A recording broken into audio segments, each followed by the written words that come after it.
기도하겠습니다. 하나님 감사합니다. 우리가 토요일 아침에 또 하나님의 말씀을 더 알고자 하는 그 마음으로 이 자리에 모이게 해 주셔서 감사합니다. 하나님 이 시간 우리가 갈라디아서를 우리가 짧은 시간 동안 살펴보려고 합니다. 이 말씀에 담겨진 그 하나님의 복음이 어떠한 복음인지 또 이 복음이 우리의 삶 가운데 어떻게 작용하고 있는지 우리가 살펴봄으로 말미암아 우리가 주의 말씀을 통하여서 더욱더 그리스도의 복음 가운데 온전히 설 수 있는 한 사람 한 사람 될 수 있도록 주님 함께하여 주시옵소서. 예수님의 이름으로 기도합니다. 아멘. 네, 오늘은 이제 바울 서신의 이제 첫 번째로 갈라디아서를 이제 살펴보려고 합니다. 여러분 한 번씩 읽어왔어요? 갈라디아서? 좀 어때요? 내용이 좀 핵심 내용이 어떤 내용인 것 같아요? 그냥 뭐 한 단어 아니면 뭐 이제 한 문장으로 이야기하면 뭐 그래 각자 다르긴 한데 저는 이제 여기에서 많이 봤어요. 다른 복음, 그러니까 다른 복음이랑 진짜 복음, 그 두 개의 차이에 대해서 이제 특히 사도 바울이 이제 다른 복음에 대해서 경계하고 있는 모습에 대해서 많이 봤고 또 실질적으로 이 주제가 보면 너희들 다른 복음 따르지 마 이렇게 이제 사도 바울이 이제 권면하고 가르치고 있는 모습이 중심 주제이지 않을까 이렇게 살펴본 것 같습니다. 제가 이제 이게 표지에 보세요. 이게 갈라디아서인데 표지에 이제 좀 물에다가 잉크 한 방울 떨어뜨린 이제 그림을 넣어놨죠. 이게 그런 것 같아요. 다른 복음이 그러니까 이 갈라디아서에 나타난 다른 복음이 이렇게 교묘하게 이제 잉크 한 방울 떨어뜨린 우리의 그 깨끗한 신앙 안에 그러한 사람들이 갈라디아 교회 가운데 있었던 것 같아요. 그래서 이게 뭐 겉으로는 그리고 작은 잉크 한 방울인데 이게 퍼져서 이제 우리 가운데 있는 그 복음의 순수성을 흐트리는 그러한 신앙의 변질이 갈라디아 교회에 있지 않았나. 그리고 사도 바울이 이것을 경계하기 위해서 갈라디아서를 쓰지 않았나 이렇게 저는 좀 많이 생각을 했습니다. 우리가 그리고 내가 처음 이야기했어야 되는데 잠깐 이제 우리 성경 이제 강의 내역을 좀 바꾸려고 해요. 왜냐하면 이제 제가 원래 고린도전서 후서부터 먼저 했는데 데살로니가 전후서, 고린도 전후서, 빌립보서 이렇게 돼 있을 거예요. 근데 사도 바울이 이제 2차 전도여행 갈 때 이제 빌립보서부터 데살로니가 교회, 이제 고린도 이렇게 내려가거든요. 그래서 우리가 그 순서대로 우리가 좀 가려고 합니다. 그래서 제가 다시 카톡방에 공지는 올릴 건데 요 순서대로 우리가 좀 하도록 하겠습니다. 네, 기억해 주시면 될 것 같고, 자 우리 갈라디아서 이제 개론에 대해서 먼저 좀 살펴보도록 하겠습니다. 네, 이 책의 저자는 사도 바울이에요. 명확하게 나와 있죠. 1장 1절에 보면은 사람에게 난 것도 아니요 사람으로 말미암은 것도 아니요 오직 예수 그리스도와 그를 죽은 자 가운데서 살리신 하나님 아버지로 말미암아 사도된 바울은이라고 해서 사도 바울이 이 갈라디아서를 썼다라고 명확하게 명시를 하고 있습니다. 그리고 이 갈라디아서의 전반적인 내용과 사도행전에 나타난 그 사도 바울의 그런 행적을 비교해 보면은 이 사도 바울이 뭐 동명이인이 아니라 같은 사도 바울이다. 그리고 사도행전에 나타난 이 다메섹 도상에서 회심한 이 사도 바울이 갈라디아 교회 가운데에 편지를 쓰고 있구나. 이것을 우리가 또 살펴볼 수가 있습니다. 두 번째로 수신자. 자 이제 갈라디아 지역 교회 성도들이 이 편지에 이제 수신자라고 이야기를 해요. 근데 이제 두 가지 썰이 있어요. 그러니까 이것도 지금 학자들마다 이제 논쟁이 있는데 제가 알려드릴게요. 이제 이 갈라디아가 남갈라디아에 주어진 편지인지 아니면은 북갈라디아에 주어진 편지인지 이 부분에 대해서 논쟁이 좀 있어요. 그래서 남갈라디아는 이제 사도 바울이 이제 1차 전도여행 때 뭐 비시디 안디옥, 뭐 이고니온 루스드라, 더베 이렇게 해서 1차 전도여행 때 갔던 지역이고 이 지역은 이제 사도행전의 13, 14장에 기록되어 있는 지역이에요. 그래서 이 지역을 토대로 사도 바울이 남갈라디아 지역의 수신자들에게 편지를 썼다라고 이렇게 주장하는 이런 학자들이 있고요. 근데 이제 남갈라디아는 이제 행정구역상 이제 갈라디아라고 분류하고 실질적으로 이제 오리지널 그 갈라디아의 종족들이 그 민족들이 사는 지역은 이제 북갈라디아거든요. 이게 터키의 지금 이제 앙카라 지역인데 요 지역에 이제 사도 바울이 썼을 거야라고 이제 주장한 사람들이 있습니다. 근데 이제 우리가 이제 보통 이제 통상적으로 이제 많이 이제 지지받는 견해는 남갈라디아서. 그래서 이제 사도 바울이 1차 전도행 때 다녀갔던 지역에 한해서 사도 바울이 이제 편지를 썼을 거다 이렇게 지지를 많이 하고 있어요. 그리고 이제 그것이 저도 이제 맞다고 생각해요. 그래서 왜냐하면 물론 사도 바울이 성경에 기록되지 않는 이제 다른 지역에 이제 또 많이 전도행을 가서 복음을 전했겠죠. 복음을 전했을 건데 이제 사도 바울의 특성상 이제 보면은 이제 자기가 다녀갔던 지역에 다시 한 번 더 사도 바울이 믿음을 견고하게 하기 위해서 이렇게 계속 권면하고 이런 내용을 볼 수가 있거든요. 사도 바울의 행적을 보면은 이제 그런 내용을 토대로 사도 바울이 1차 전도행이 다녀왔던 그 남갈라디아 지역에 있는 여러 교회들에게 갈라디아서를 쓰지 않았나 이렇게 우리가 추측을 이제 하고 이 견해가 많이 이제 지지를 받고 있습니다. 이렇게 알고 계시면 될 것 같고.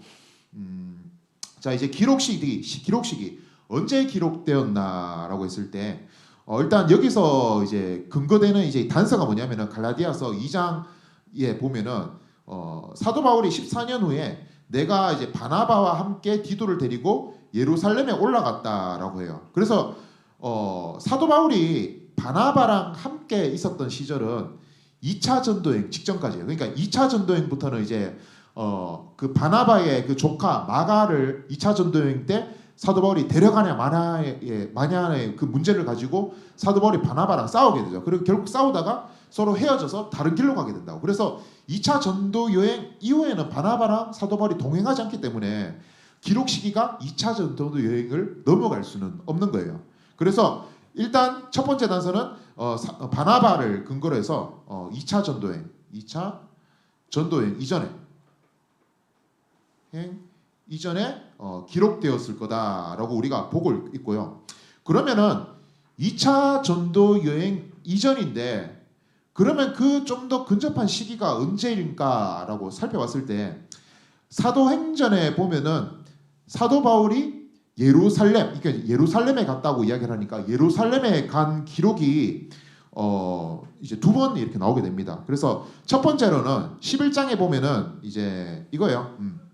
이제 아가보라는 이제 그 안디옥에 어떤 선지자가 있었는데 이 사람이 이제 성령의 감동에 의해서 예언을 하게 돼요. 이제 어느 때에 이제 엄청난 큰 흉년이 우리 가운데 다가오게 될 것이다. 그리고 그것이 실질로 성취가 될 때가 글라우디오라는 로마 황제가 있을 때에 그 예루살렘 지역에 이제 큰 흉년이 들게 됩니다. 그래서 이제 그 안디옥 교회는 이 예루살렘 교회를 돕고자 이제 헌금을 거둔 거죠. 구제 헌금을 한 거죠. 그리고 그 헌금을 가지고 이제 예루살렘에 이제 가게 되었어요. 바나바랑 함께. 그래서 첫 번째로는 요때 갔을 거다라고 이제 지지하는 견해.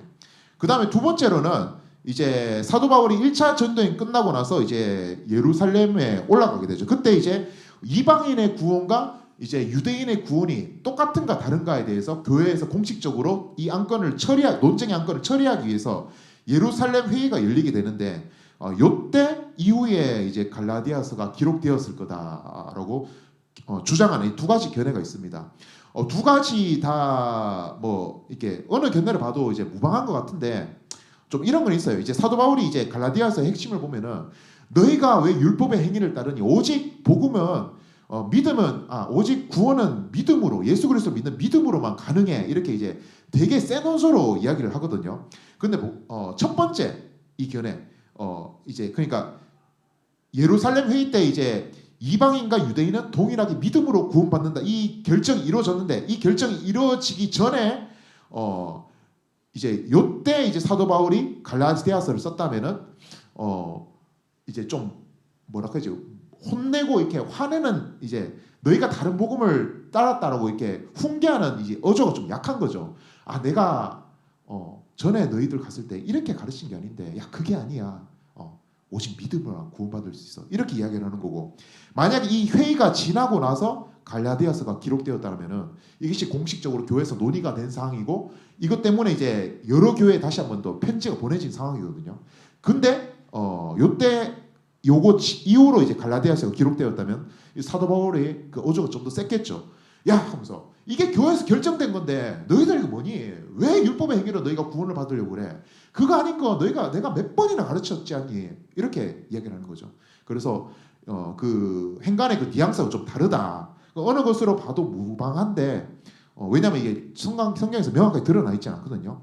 근데 사도 바울이 너무 좀 센 어조로 이야기를 하고 있어요. 그래서 그런 맥락을 보아서 예루살렘 회의 이후에 이것이 기록되지 않았을까. 그래서 교회에서 결정된 사항임에도 불구하고 그것을 따르지 않는 갈라디아 교인들에 대해서 훈계하고 책망하고 다시 한번 가르치는 모습, 그것이 요한에 담겨져 있다라고 많이들 지시를 하고 저도 이 견해에 동의를 하고 있습니다.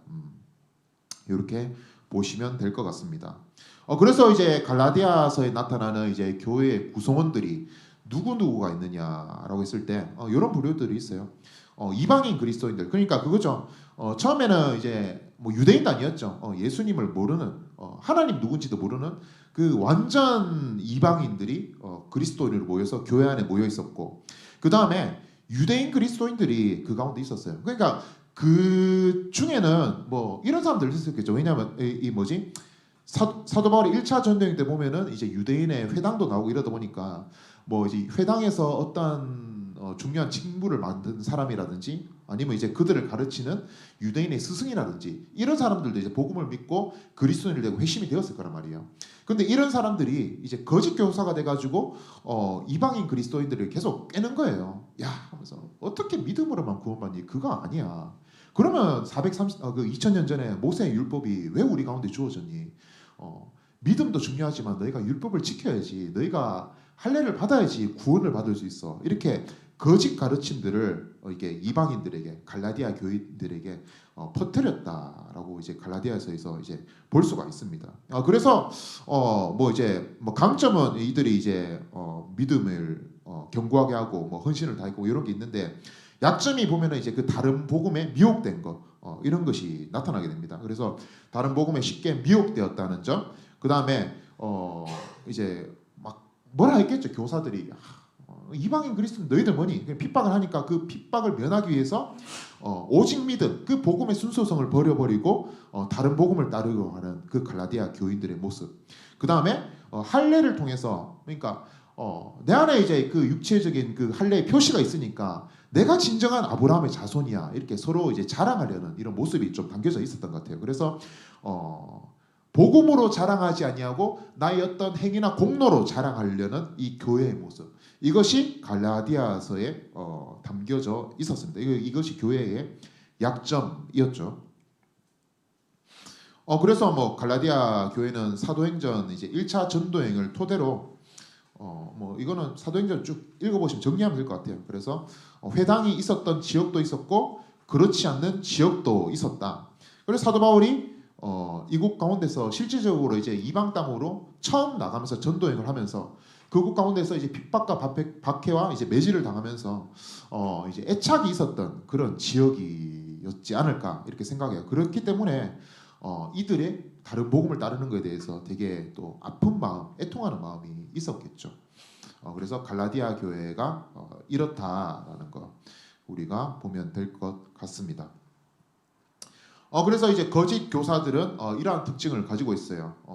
이제 어떤 형제들을 뭐 교란케 하고 뭐 가만히 들어온 거짓 형제고 뭐 꿰고 진리에 순종하지 못하고, 그러니까 이게 거짓 교사들이 이제 내용 정황상 보면 완전한 이단은 아니에요. 그러니까 뭐 신천지 뭐 하나님의 교회 이런 사람이 아니라 교묘하게, 그러니까 믿음 플러스 알파를 만들려는 이런 유대인 중에 그리스도인들, 이런 사람들이 거짓 교사로 활동하면서 이 다른 복음이라는 게 완전히 다른 복음이 아니라 믿음 플러스 알파를 계속 더하려는 이런 모습을 볼 수가 있는 것을 우리가 볼 수가 있습니다.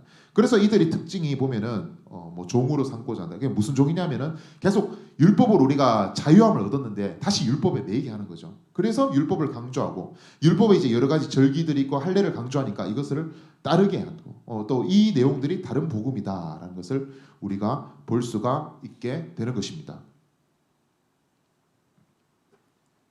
그래서 중심적으로 이야기하는 그 핵심 사상은 우리가 의롭게 되는 것은 율법의 행위가 아니다.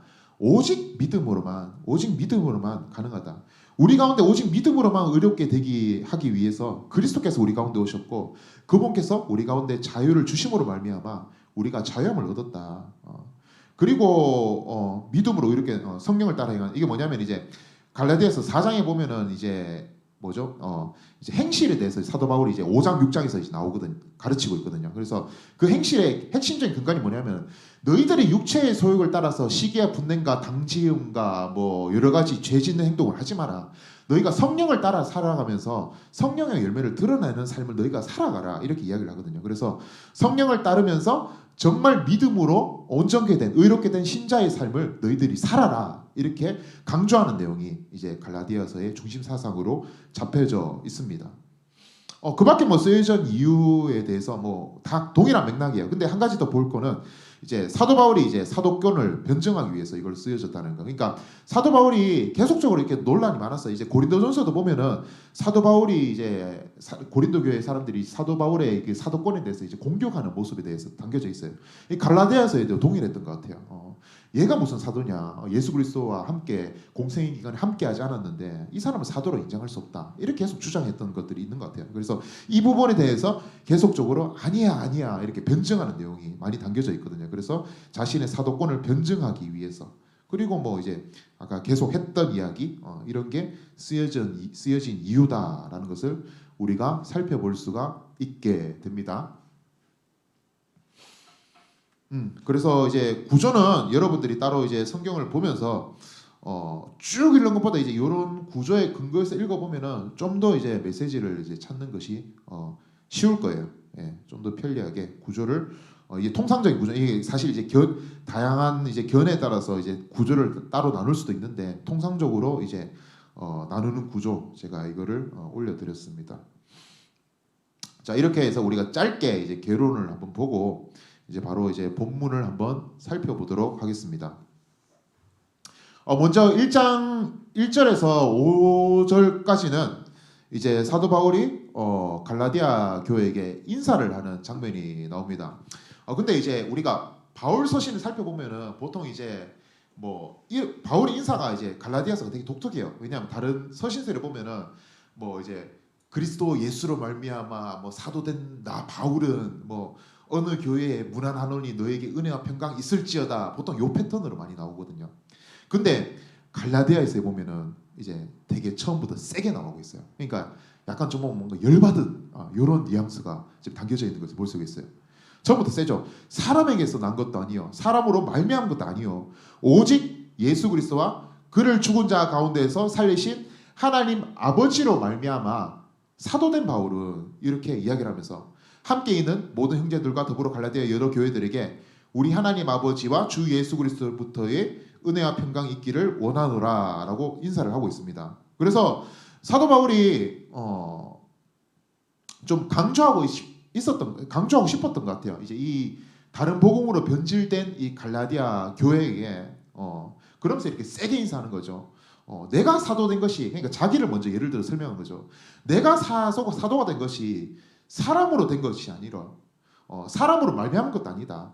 오직 그리스도와 하나님 아버지로 말미암아 내가 사도되었다라고 이야기하면서 처음부터 이 논지가 다른 복음에 대해서 경계를 하는 이러한 모습을 사도 바울이 인사를 통해서 표현하고 있음을 우리가 볼 수가 있게 되는 것입니다.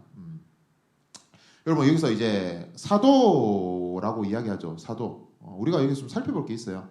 뭐 사도 직분이에요. 직분. 이제 지금은 이제 사도라는 게 없지만은 뭐 우리 직분이 뭐 여러분들 우리 다 형제 자매고 뭐 청년이고 나중에 뭐 크면은 이제 우리 교회에서 뭐 이제 뭐 어떤 직분을 맡을 수도 있고 하게 되는데 그 직분이 또 궁극적으로 우리 그리스도인 정체성이 어디서부터 나왔냐 우리가 살펴볼 수가 있겠죠. 우리의 정체성, 우리의 직분은 사람으로부터 된 것이 아니다. 어떤 사람이 우리를 세웠기 때문에 우리가 어떠한 사람으로 어떠한 자로 위치로 서 있게 된 것이 아니다라고 우리가 이 말씀을 통해서 살펴볼 수가 있게 되는 거죠. 교회에서도 이제 이런 게 많아요. 이제 누가 참 뭐 저도 이제 우스갯소리로 이제 옛날에 있던 막 그 옛날 교회 청년들 보면 이제 지금 뭐 이런 친구들 있고 되게 하나님 은혜로 이제 막 옛날에 막 내랑 막 싸우고 막 학교 그만두고 이런 애들이 있는데 뭐 이제 지금 막 변화돼가지고 나도 놀랬어. 그래서 막 자기가 이제 어떤 일을 하는데 막 10에 몇 조를 계속 떼가지고 계속 구제를 막 하는 거야. 너무 은혜되잖아. 그래서 나도 막 모르게 가면은 하면서 이제 내 때문에 이랬다, 내 때문에 네가 이랬다 이 이야기를 하거든요. 근데 이게 아니라는 거죠. 이제 사람으로 난 거지. 우리가 누군가를 키워줘서 이 사람이 막 그 영적인 거장이 되고 이런 게 아니라는 거죠. 그러니까 우리는 단순히 이제 물을 주고 심었을 뿐인데 그것을 하나님께서 열매 맺게 하셨기 때문에 이 사람이 변화가 되고 또 어떠한 사람은 영적인 그러한 스승이 되고 거장이 되고 또 그리스도인이 되고 이렇게 될 수가 있다는 것을 우리가 이 말씀을 통해서 살펴볼 수가 있게 되는 것이죠. 그러면서 이제 2절에서 갈라디아의 여러 교회들, 그러니까 어느 지역의 이제 여러 교회들에게 이제 돌려가면서 편지를 쓰는 거죠. 그러면서 은혜와 평강이 있기를 원하노라라고 이야기를 합니다. 은혜와 평강, 은혜와 평강. 여러분 은혜와 평강이 어디서부터 주어지냐? 우리가 이 말씀을 통해 또 알아볼 수가 있는 것이죠. 우리 하나님 아버지와 주 예수 그리스도로부터 은혜와 평강이 주어진다. 그래서 우리가 마음이 피폐해졌을 때 우리가 나가야 될 것이 바로 하나님이고 예수님이라는 거죠. 우리가 누군가에게 자꾸 우리의 피폐해진 마음에 대해서 위안을 삼으려고 위로를 받으려고 그 마음 가운데 헤아림을 얻으려고 누군가로부터 이제 그 상담을 받고 물론 그 방편을 통해 하나님이 일하시긴 하지만은 궁극적으로는 우리가 사람에게 나아가는 것이 아니라 우리가 진짜 은혜와 평강을 누리기 위해서는 하나님께 나아가야 되고 예수님께 나아가야 되고 그렇기 때문에 우리가 계속 주님 앞에 계속 깨어서 기도하고 그 주님의 은혜가 우리 마음 가운데 끊어지지 않기 위해서 계속 주님께 매달리는 삶을 살아가는 것이 중요하다라고 이야기를 하는 겁니다. 여기서 이제 하나님이 우리 하나님이라고 하죠. 하나님. 그 예수님이 우리 주님이라고 이야기를 해요. 그러니까 어느 특정한 하나님이 아닌 거죠. 비록 이들이 옛날에는 예수를 믿지 아니하는 이방인이었는데 이들도 예수 그리스도로 말미암아 우리와 같은 교회가 되고 그리스도인이 되게 됨으로써 우리 하나님이다라고 이야기를 하고 있는 겁니다. 그래서 계속적으로 사도 바울 이방 땅에 복음을 전하면서 유대인들에게 많이 경계를 해요. 너희 배타적인 그 신앙생활 하지 마라. 하나님은 너희들의 하나님만이 아니다. 우리 하나님이다. 그러니까 모든 백성들을 위한 그 이방 땅까지도 포함된 그 하나님이 우리 하나님이다라고 이야기를 하는 것입니다. 그래서 은혜와 평강은 하나님 아버지로부터 비롯되었다. 그리고 사도됨도 이야기를 했고요. 특별히 여러분 이제 사도 여기서 한 가지 더 이야기해요. 사도라는 게 이제 보냄을 받은 자라는 뜻을 가지고 있어요. 그래서 보냄을 받은 자. 그러니까 사도의 정체성을 가지려면은 내가 보낸 사람이 누구인지 알아야 되겠죠. 그리고 그 보낸 사람이 나를 왜 보냈는지 그 목적과 뜻과 부르심도 알고 있어야 된다는 겁니다.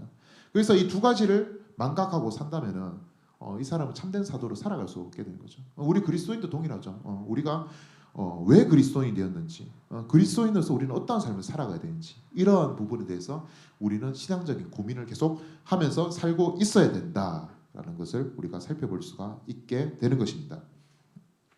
4절에서 하나님의 뜻, 그리스도께서 하나님 곧 우리 아버지의 뜻을 따라 이 악한 세대에서 우리를 건지시려고 우리의 죄를 대속하기 위해서 자기 몸을 주셨으니 라고 이야기를 하죠. 여러분 하나님의 뜻이 뭐냐면은 하나님의 뜻, 타락하고 악한 세대 가운데에 함께 공존하는 우리를 건져 올리셔서 하나님의 자녀로 다시 한번 하나님과의 연합의 관계로 들어가게 하는 것이 우리 하나님의 뜻이라는 것이에요. 하나님의 뜻. 근데 하나님께서는 자신의 뜻을 이루기 위해서 이제 성부, 성자, 성령 하나님 혼자서 이 독단적인 활동으로 자신의 뜻을 이루지 않았음을 우리가 볼 수가 있게 됩니다. 자신의 뜻을 이루기 위해서 그리스도와 함께 연합하시는 사역을 우리가 볼 수가 있게 되는 것이죠. 예수님께서도 성자 예수님께서도 이 성부 하나님의 이 인류를 향한 이 구속의 뜻에 동참하셨겠죠. 동일하게 순종하시고 같은 마음과 같은 뜻을 가졌겠죠. 그렇기 때문에 그분께서 우리의 죄, 그 속죄 사역을 온전히 감당하시기 위해서 우리의 죄를 대신하기 위해서 십자가에 고난당하셔서 죽으시기 위해서 자기 몸을 기꺼이 주시기로 결단을 하신 분이 바로 우리 예수님이라는 사실을 우리가 볼 수가 있게 되는 것입니다. 그 예수님의 뜻과 하나님의 뜻, 또 우리 뒤에서 보면 성령님에 대해서 나오지만 성령의 뜻 동일하게 우리를 향하고, 그래서 모든 것을 합력하여서 우리를 향해서 선을 이루시는 분이 바로 우리 하나님이다라고 우리가 볼 수가 있게 되는 것입니다. 그리스도인은 구원을 받고 이제 성부, 성자, 성령 하나님이 동일하게 이제 연합과 친밀과 한마음 한뜻 관계에 있잖아요. 우리 또한 이제 구원받은 하나님 백성 또한 이제 그 관계 가운데 동참하는 사람이에요. 그렇기 때문에 이제 우리 또한 이제 성부, 성자, 성령 하나님께서 한마음 한뜻으로 모든 것을 합력하여서 선을 이루는 것처럼 교회 또한 이제 그러한 한마음 한뜻을 가지고 합력하여 선을 이루기 위한 그런 열심과 마음이 있어야 됨을 우리가 살펴볼 수가 있게 되는 것이죠. 우리가 뭐 한다고 해서 뭐 하나님 일을 한다고 해서 뭐 서로 싸우고 헐뜯고 비난하고 갈라지고 이것은 온전한 그리스도인의 모습이 아니다라는 것을 우리가 볼 수가 있게 되는 것입니다. 그래서 좀 애매하긴 해요. 이게 참 여러분도 이제 교회 뭐 여러 가지 사역도 하고 일도 하고 뭐 섬기다 보면은 이게 나의 열심이 될 수도 있는데 이게 보면 이제 내가 의가 나중에 충만해가지고 뭐죠 내 뜻과 좀 거슬리면은 이제 마음이 어렵잖아요. 마음이 어려울 때 어떻게 해야 되느냐 이런 고민들에 대해서 우리가 좀 답을 찾을 수가 있겠죠. 나로부터 비롯되는가 하나님으로부터 비롯되는가, 그리고 그 뜻이 맞지 않을 때 우리가 한 마음을 이루기 위해서 우리가 어떻게 해야 되는가, 이런 고민들 가운데 갈라지는 것이 아니라 우리가 연합하여서 그리스도께로 나아갈 수 있도록 우리가 힘을 써야 된다라고 우리가 볼 수가 있게 되는 것입니다. 그리고 이제 두 번째로는 4절부터 12절까지 보면은 이제 바울의 복음과 다른 복음에 대해서 이제 이야기를 하고 있어요. 그래서 이제 뭐 표로 나열되어 있지만은 복음은 쭉 그리스도의 복음, 우리 죄를 대속하기 위해서 예수 그리스도로 하나님의 뜻으로 주어졌다. 다른 복음은 사람들을 교란하게 해서 그 복음의 목적, 다른 복음의 목적은 그리스도의 복음을 변하게 하려 한다라고 이야기합니다. 그래서 8절에서 9절에서 사도 바울이 아주 세게 이야기합니다. 누구든지 우리가 너에게 전한 복음 외에 다른 복음을 전하면 너희 저주받을 거다 이야기를 하고, 그리고 9절에 한 번 더 이야기해요. 내가 다시 말한다. 너희가 받은 것 외에 다른 복음을 전하면 너희가 저주를 받을 것이다 라고 이야기를 합니다. 이게 저는 이제 이게 사역자가 되고 보니까 이런 부분에 대해서 좀 무서워요. 그러니까 나는 내가 이제 뭐 똑바로 가르치고 연구하고 이제 전한다고 이야기를 하는데 이거 안에 혹시나 이제 플러스 알파가 있으면은 물론 이제 극단적인 저주는 받지 않겠지. 근데 이제 이 사도 바울의 가르침이 이제 그만큼 심각하다는 이야기잖아요. 참 이게 무서운 것 같아요. 그래서 또 더불어 여러분들 이제 곳곳에 또 이제 뭐 교사로 있고 또 리더로 있고 또 앞으로 또 무엇을 할 또 이런 위치로 서게 될 건데 또 여러분들 마찬가지인 거죠. 우리의 복음이 완전 100% 퓨어한 복음을 전하고 있는가, 아니면은 아까 처음에 그림 보여줬다시피 깨끗한 물에 잉크 한 방울 딱 떨어뜨려 가지고 그것을 흐리게 만드는 복음을 전하고 있지 않냐. 만약에 우리가 그랬다면 저주를 받을지어다. 그러니까 그런 좀 심각한 상태에 이르게 된다라는 걸 우리가 좀 어찌 보면 이제 두려워하는 마음으로 또 주님을 섬겨야 되지 않을까라고 이제 생각하게 되는 거죠. 자, 우리가 하나님 일을 한다고 하면서 참 보면은 이제 물론 이제 은혜로 기쁨으로 할 수도 있지만은 이제 그렇잖아요. 사랑의 하나님도 존재하시지만 그 가운데 공의의 하나님도 동일하게 존재하시잖아요. 그러니까 하나님께서 그 죄에 대해서는 엄밀하게 심판하시고 판단하시는데 그 하나님이 우리를 바라보실 때 물론 우리를 자비와 은혜로 보듬어 주시지만은 또 우리 가운데 흠없는 부분에 대해서는 그분께서 오래 참음으로 말미암아 그 공의에 대한 진노가 나타나지 않을 뿐이지 우리가 또 그 영향력 안에서 벗어날 수가 없다는 것이죠. 그래서 중생의 삶 동안 성화의 과정을 이뤄 가시면서 주님께서 오래 참고 오래 참고 오래 참아서 마지막 날 우리가 퓨어한 믿음과 신앙과 복음을 가지고 하나님의 사랑 가운데 들어가게 되는 것입니다. 우리가 가르침 또한 이제 퓨어하기 위해서 진짜 온전한 복음을 전하기 위해서 우리가 노력해야 된다라는 것이죠. 그래서 복음은 하나님으로부터 주어졌다. 어떤 사람으로부터 주어진 것이 아니다라고 이야기를 하고 있는 것이죠. 그 다음에 이제 복음을 받은 자들은 어떤 삶을 살아가야 되는 것인가? 이게 저는 10절 말씀을 한번 볼까요? 이렇게 나와 있어요. 이제 내가 사람들에게 좋게 하라. 하나님께 좋게 하라.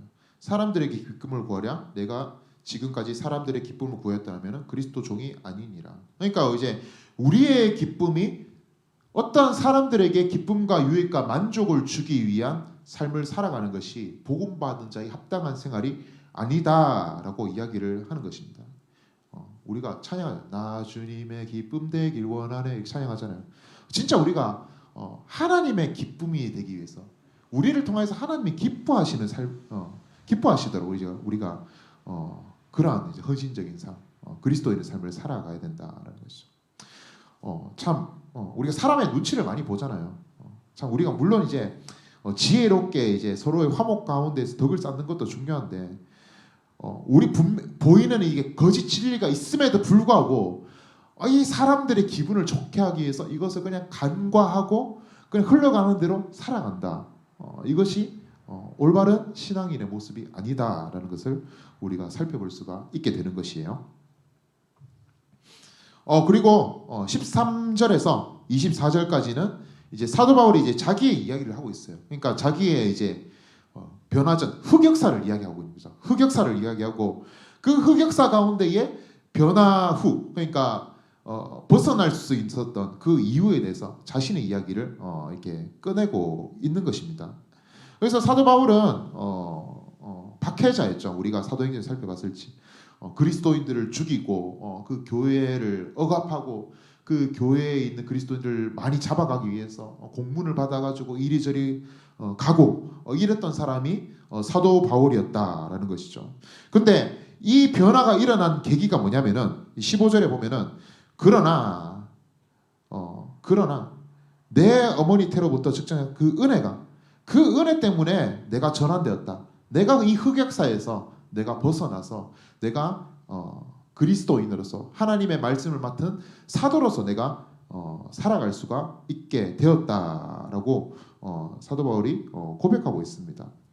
여러분 근데 그 은혜가 그러니까 동일하게 우리 가운데 그 은혜가 있잖아요. 그 은혜가 우리 가운데 우리 흑역사가 있죠. 그래서 우리가 그 은혜로 건진받았죠. 근데 그 은혜가 언제부터 있었냐? 어머니의 태로부터 하나님께서 택정하셨다.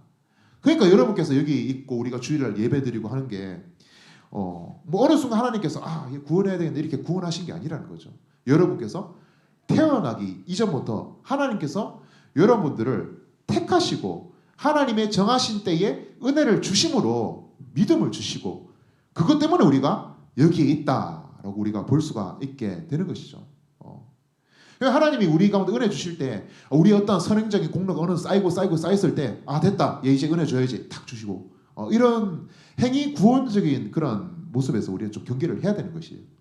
오직 은혜라고 이야기하죠. 조교에서 오직 은혜 이야기했는데 그 오직 은혜가 보면은 우리 어떠한가 상관없이 정말 망나니아 같은 인생을 살았음에도 불구하고 하나님께서는 그 망나니아 같은 인생이 태어나기 전부터 이미 은혜 주시기로 작정하시고 택하셨다는 거죠. 그리고 하나님이 때에 부르셔서 사용하셨다라고 이야기를 하고 있는 것입니다. 사도 바울이 이 은혜를 누구보다 잘 알고 있었던 사람이죠. 완전 극과 극으로 변화가 되었으니까 볼 수가 있게 되는 것입니다.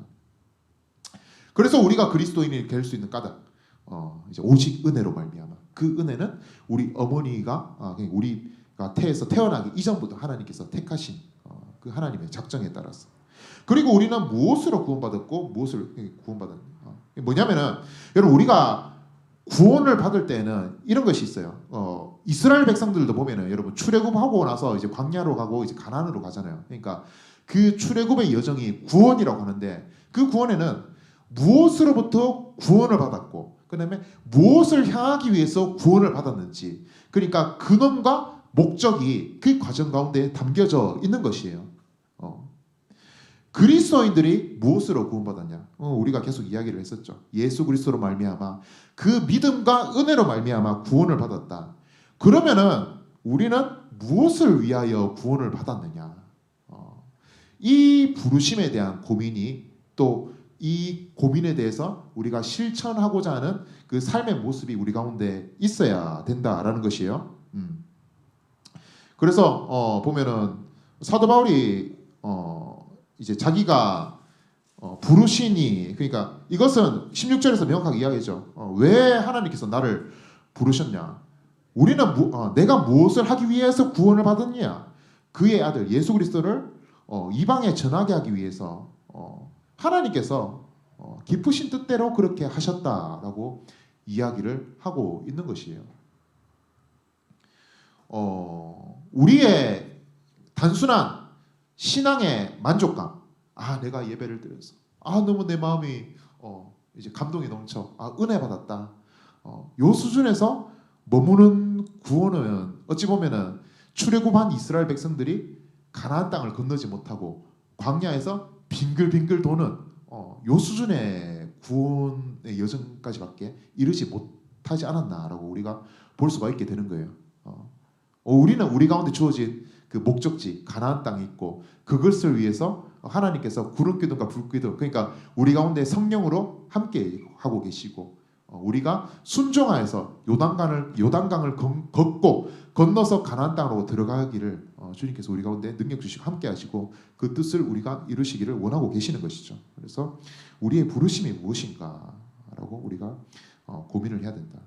그리고 나중에 모르겠어요. 제가 나중에 제가 일과 영성에 대해서 이제 좀 함께 좀 정리를 한번 나눌 기회가 있으면 나누면 좋을 것 같은데, 사실 이제 되게 이렇게 하면 또 좀 추상적이에요. 나는 직장일 때 너무 고민해서 내가 이게 직장생활을 하고 이렇게 너무 반복적인 일상생활을 하고 있는데 이것이 진짜 하나님의 그 부르심에 합당한 삶일까, 이런 고민들이 되게 많았거든요. 근데 직장생활, 그러니까 우리의 일상생활, 학교생활 가운데 하나님 뜻과 부르심이 있더라고 보니까. 그래서 나중에 기회가 되면은 이 부분에 대해서도 제가 좀 준비해서 좀 나누면서 하면 좋을 것 같다는 생각이 좀 들어요. 그래서 사도 바울의 변화 전후의 모습에 대해서 우리가 함께 살펴봤습니다. 다음 페이지 보면은 이제 사도 바울이 이제 자신의 사도권에 대해서 변호를 하고 있는 모습이 쭉 나와 있어요. 그래서 쭉 읽어보면 될 것 같아요. 그래서 내용 의도 쭉쭉 반복되어서 나오거든요. 그래서 궁극적으로 자기가 예수 그리스도로 말미암아 세움받은 사도임을 이렇게 계속 변증하고 이렇게 고백하고 있는 것이죠. 우리가 이를 볼 수가 있습니다. 그 다음에 이제 2장부터 이제 해서 말씀을 좀 살펴보겠습니다. 보자.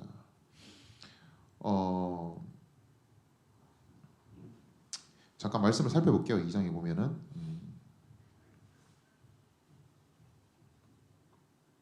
자, 2장 보면은 사도 바울이 이제 어느 시기에 14년 후에 이제 예루살렘에 올라갔다라고 이야기하죠. 올라갔는데 이제 계시를 따라, 그러니까 자기 뜻대로 마음대로 움직이는 것이 아니라 하나님의 뜻을 따라서 올라갔다. 그래서 이방에서 전한 복음을 유대인들에게도 예루살렘에 동일하게 제시를 했다라고 이야기를 합니다. 그리고 나서 유력한 자들에게, 이거 유력한 자들은 뭐냐면은 그 예루살렘에 기존에 있던 이제 사도들, 베드로나 야고보나 이런 이제 사람들이 있었는데, 뭐냐면 이제 이 사람들이 이미 전한 곳에는 내가 굳이 복음을 전하지 아니하였다라고 이야기를 하고 있어요. 왜냐하면 이제 그들의 여기 나오나?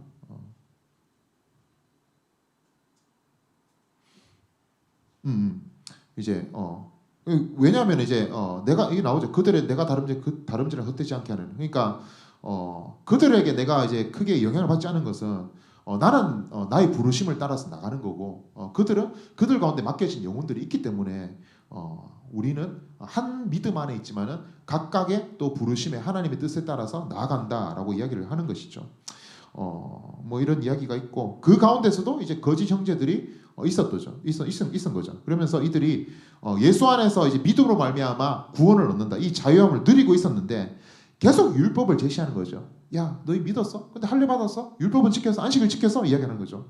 그러면서 다시 그들에게 율법으로 매이게 하는 그런 모습을 보이고 있었다라고 이야기를 하고 있습니다.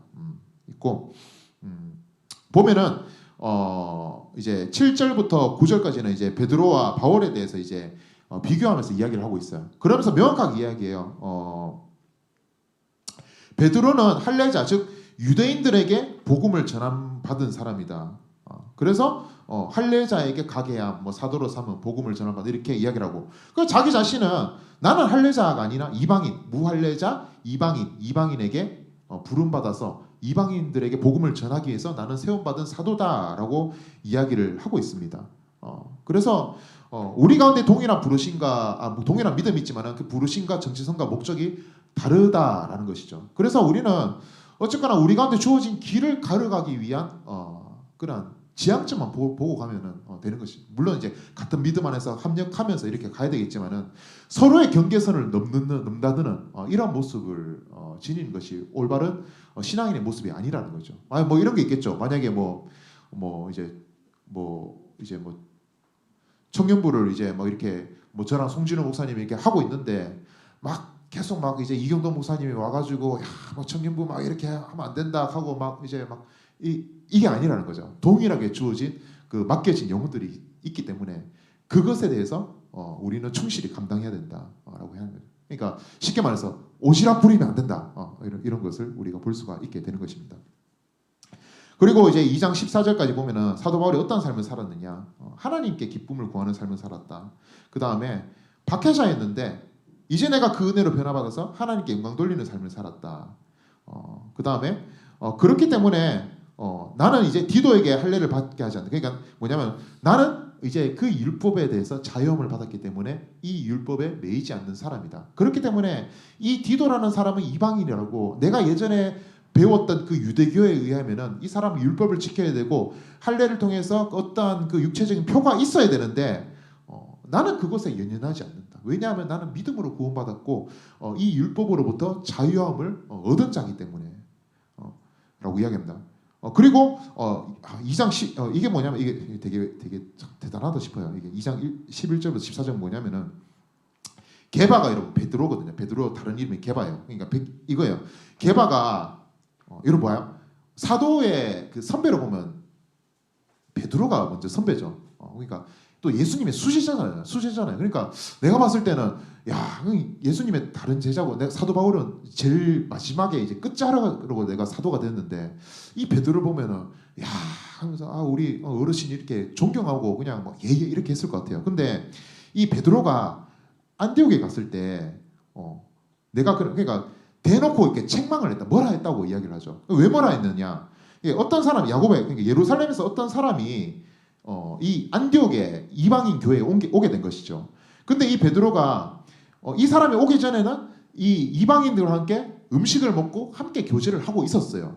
근데 유대인들의 생각이 뭐냐면은 그 게데지와 같은 이 이방인들과 함께 겸상을 하는 것은 부정한 것이다. 이러면은 우리는 참된 의를 이루지 못한다. 이러한 이제 사고가 그들 가운데 있었거든요. 그러니까 보니까 이제 할례자들 그러니까 예루살렘에서 유대인들이 오니까 눈치가 보이는 거예요. 마음 위축되는 거예요. 그래서 조용히 자리 떠나서 다른 곳으로 가는 거예요. 겸상을 하게 되는 거죠. 그래서 이제 근데 이 영향이 뭐냐면은 남은 유대인들 그러니까 기존에 안 그랬는데 베드로가 이러니까 이 교회의 리더가 그러네. 우리도 그래야지 하면서 그러고 바나바도 심지어 이제 바나바 그 안디옥 교회 목회자 바나바도 그들의 외식에 유혹되었다라고 이야기를 하고 있습니다. 이 지도자의 영향력, 리더의 영향력에 대해서 이야기를 하는 거죠. 어떤 리더가 다른 복음을 따르고 그 복음이 변질되어서 다른 행동을 하게 될 때에 그 밑에 함께 따르던 그러한 이제 제자들, 교인들, 성도들 함께 그 변질된 복음에 휩싸여 갈 수가 있게 된다라는 것이죠. 그래서 참 우리가 여러 가지 이렇게 뭐 목회자들을 돕고 협력할 때 가장 중요한 게 기도하는 것 같아요. 기도하는 거. 그러니까 복음이 변질되지 않다. 왜냐하면 이제 그 우리 영적 스승이 계속 변화되고 다른 복음을 따르게 되면은 이분이 이러니까 우리도 그냥 아무런 비평 없이 그냥 자연스럽게 따라가게 되거든요. 그렇게 되면은 우리 또한 이러한 외식에 유혹되었느니라 이렇게 될 수가 있다라는 것입니다. 사도 바울이 대단한 게 대선배와 같은 이제 그 베드로 게바에게 뭐라 하는 거죠. 네가 유대인이면서 이방인을 다 유대인답게 살지 아니면서 어찌하여 억지로 이방인을 유대인답게 살게 하려느냐 하였노라. 이야기하는 거죠. 너 왜 이방인들과 함께 겸상하면서 자유를 누렸는데 그것이 네가 참된 진리면서인 것을 알매도 불구하고 너 왜 유대인 보면서 눈치 보면서 왜 이전의 모습으로 돌아가? 이렇게 이야기를 하고 뭐라 하는 것입니다. 그러니까 기본 전제가 그죠. 아까 사도 바울이 내가 사람들에게 기쁨이 되랴 하나님께 기쁨이 되랴 이야기했잖아요.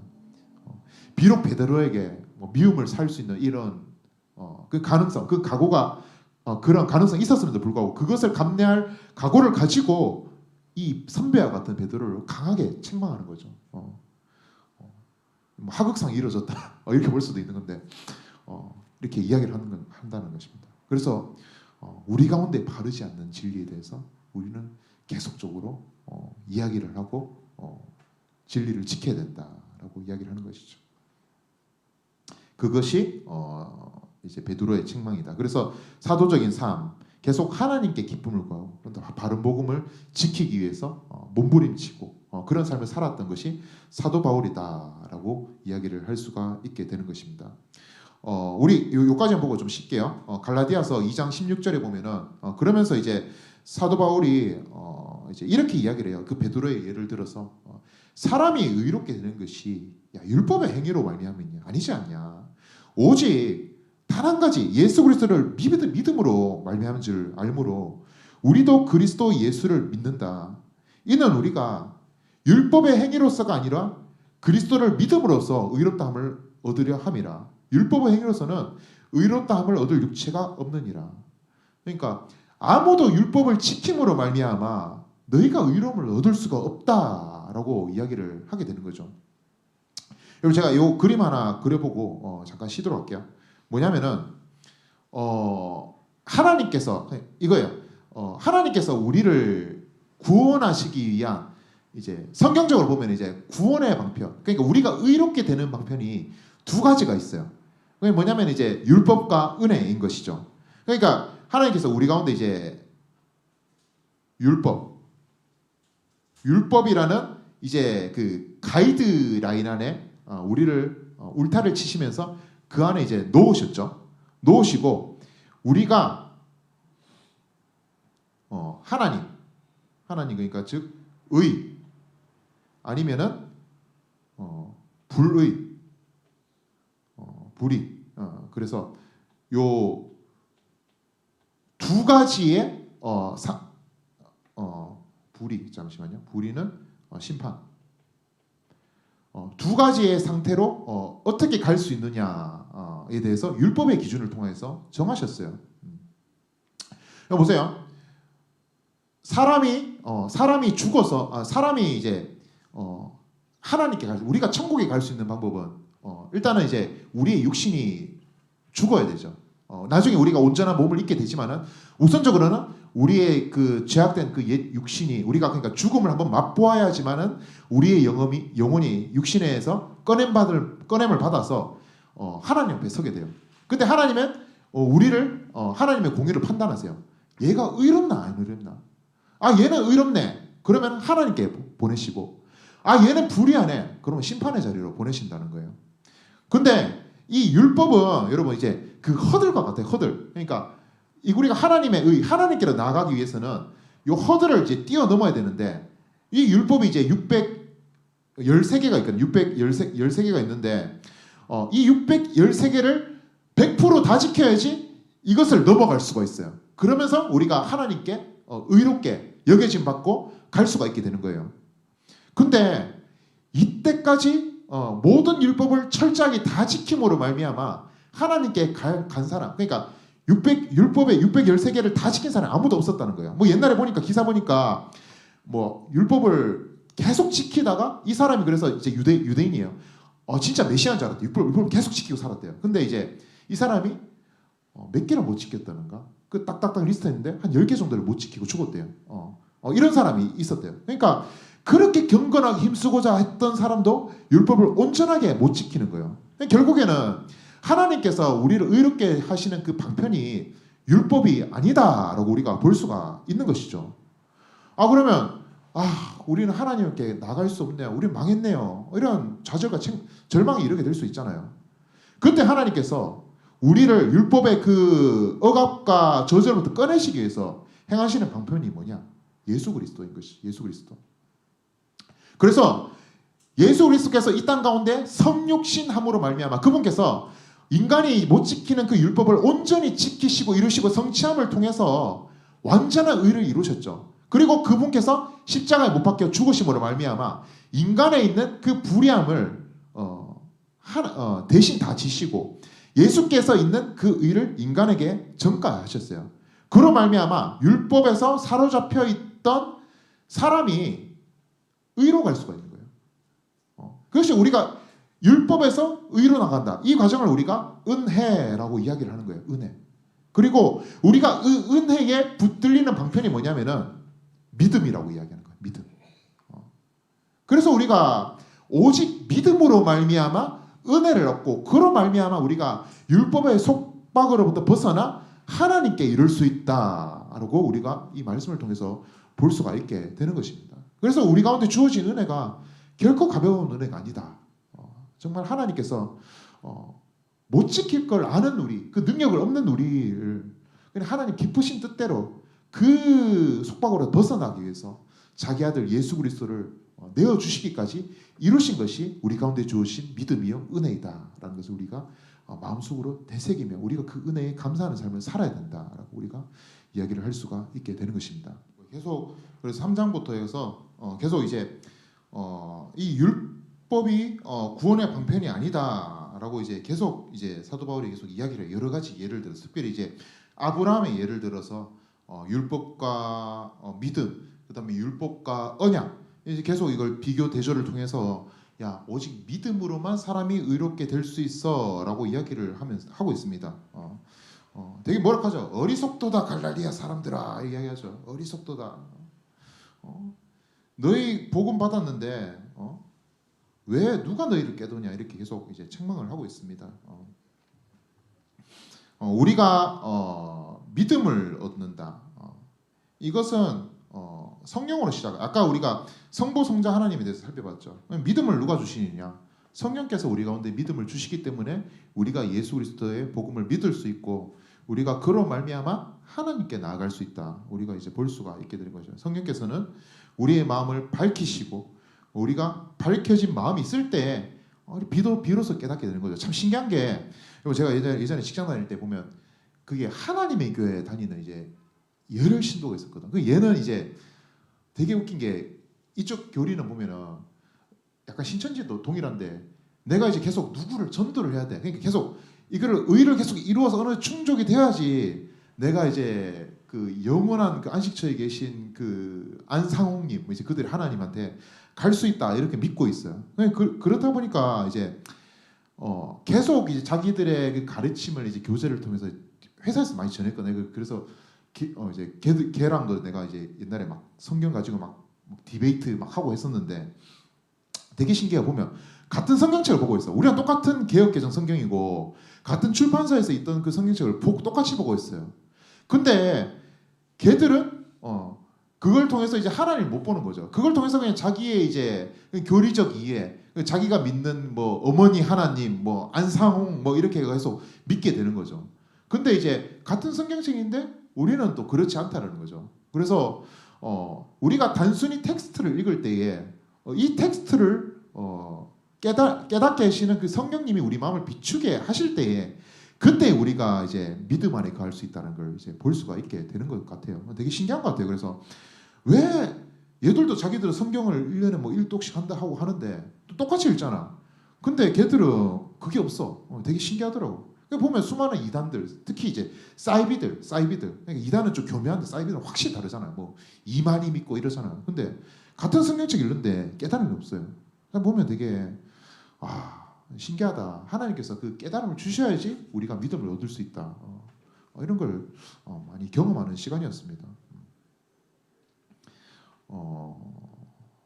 그래서 이제 계속 이야기하죠. 성령 주시고 너에게 능력 행하시니 주셨는데 그렇기 때문에 우리가 믿음을 얻을 수 있다라고 이야기를 하는 거예요.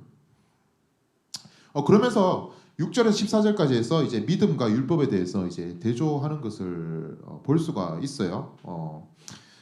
잠깐 이제 말씀을 볼게요. 자, 아브라함의 예를 들어서 우리가 흔히 이제 믿음의 조상에서 이제 아브라함을 예를 들어서 이야기를 하고 있습니다. 그래서 이게 뭐냐면은 그 유대인들이 이렇게 생각했어요. 아브라함이 이제 뭐지? 이게 하나님 믿고 따라갔잖아요. 그러면서 아브라함 때 이제 하나님께서 할례를 행하라. 그러니까 이제 신체에 이제 어떤 이제 표시를 이제 인을 쳐라 이렇게 이야기를 했는데 이것을 가지고 유대인들이 이야기한 거죠. 야, 할례를 통해서 우리가 믿음을 얻을 수 있어. 이렇게 많은 이제 착각들이 사로잡혀 있었고요. 그것에 대해서 사도 바울이 좀 구체적으로 이야기하는 게 이제 로마서에 담겨져 있거든요. 근데 일단 우리는 오늘 갈라디아서를 보니까 약간 요약해서 이제 사도 바울이 이야기를 하고 있어요. 아브라함이 할례 때문에 의로 정해진 게 아니다. 할례 이전에 있었던 것이 무엇이냐? 믿음이다라고 이야기를 하는 거예요. 궁극적으로 어떤 행위적인 요소, 어떤 율법을 지킴으로 그것이 의로 여겨진 것이 너희 믿음의 조상 아브라함이 아니다. 그 아브라함이 단순히 하나님의 말씀을 믿고 하나님을 따라갔기 때문에 그것 자체로 의로 정함을 받았다. 그것이 너희가 그토록 이야기하는 믿음의 조상 아브라함이다라고 이야기를 하고 있는 것이요. 그런데 참 우리가 여기서 한 가지 좀 보면 좀 우리 가운데 좀 비춰보면 적용할 수 있는 게 뭐냐면은 아브라함이 하나님을 믿었다고 이야기를 하잖아요. 그러면서 우리도 믿음의 조상 이야기하면은 이제 아브라함이라고 이야기를 하고 심지어 이제 예수님 믿지 않는 사람도 아브라함이라고 누군지 알아요. 그만큼 아브라함의 이름이 창대하게 됐어요. 하나님의 약속에 따라서 지금. 근데 아브라함의 믿음이 과연 처음부터 그 온전한 믿음이었을까? 우리가 창세기 말씀을 보면은 아니라는 걸 알 수 있죠. 근데 하나님께서 히브리서도 그렇고 계속 평가하는 아브라함의 믿음이 뭐냐면은 갈 바를 알지 못하는 그 갈대아 땅 가운데서 머뭇거리고 있을 때 하나님께서 말씀하셨을 때 아브라함이 그 말씀을 믿고 따랐을 때 그 믿음이 하나님 보시기에 의로 여겨지는 믿음이라고 이야기를 하고 있어요. 뭐냐면은 우리 가운데에 있는 뭐 믿음을 뭐 수치로 표현할 수 있겠죠. 뭐 어떤 이제 뭐 몇 프로의 그 작은 믿음이 우리로 봤을 때 너무 형편없게 여겨질 수도 있다는 거죠.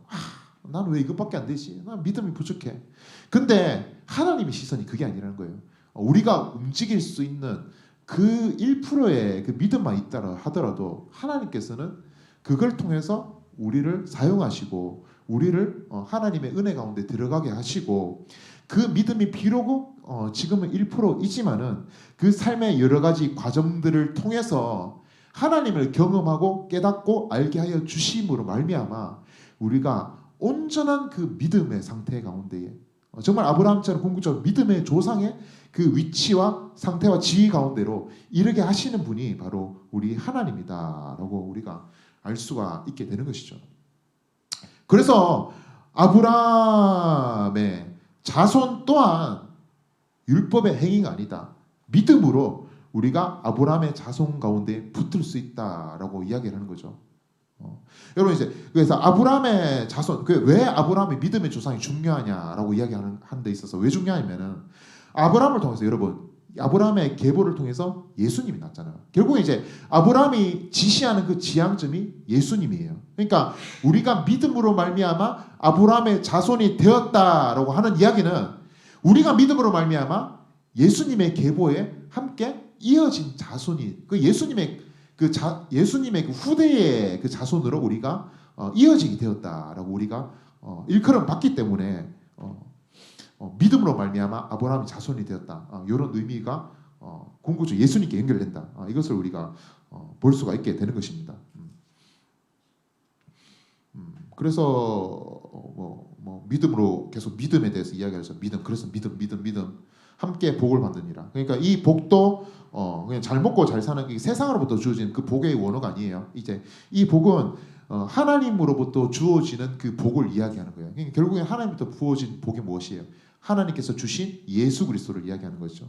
우리 또한 이 예수 그리스도를 말미암아 믿음 가운데 이루게 거하게 되었다라고 이야기를 하는 것이죠. 아이고야. 돌려라. 그래서 믿음, 아브라함의 자손, 아브라함이 믿음으로 말미암아 의롭게 여겨졌고 그로 말미암아 복 가운데 속하게 되었다. 우리 또한 동일하다. 이야기를 하는 겁니다. 그다음 3장 16절에서 22절까지는 이제 언약과 율법에 대해서 대조를 이루고 있습니다. 쭉 뭐 이렇게 나오는데 결국엔 그거예요. 그 율법, 그러니까 율법이 있기 전에 언약이 먼저 선재했었다라는 이야기죠. 그렇기 때문에 율법이 우선이냐 언약이 우선이냐 했을 때 언약이 먼저 전제되어 있었다. 언약에 전제되어서 율법이 정해졌다라고 이야기를 하는 거예요.